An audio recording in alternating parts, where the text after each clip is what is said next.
Bulan apa Perang Badar berlaku? Perang Badar. Mac. Bulan.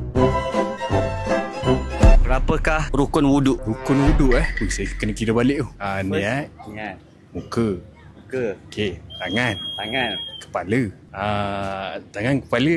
Ni yang wajib Betul, betul macam je. Kaki, Kaki betul. Last apa? tertib. Yes. Okay, mantap. Nak tanya soalan agama apa dekat orang yang seterusnya? Senaraikan nama ibu susuan Nabi. Siapakah ibu susuan Nabi sallallahu alaihi wasallam? Saya tahu.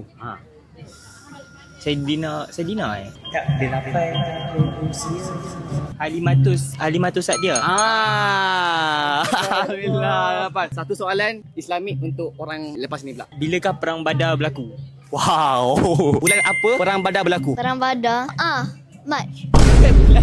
Bulan Ramadan. Satu soalan Islamik untuk orang lepas ni. Bilakah Perang Tabuk? Ambil, siapa nak sedia? Bilakah Perang Tabuk? Bilakah perang Tabuk? Saya tak ingat lah. Tak apa. Satu soalan untuk orang lepas ni pula. Okey, bilakah perjanjian Hudaibiyah dimeteraikan? Weh, soalan dah makin susah ni.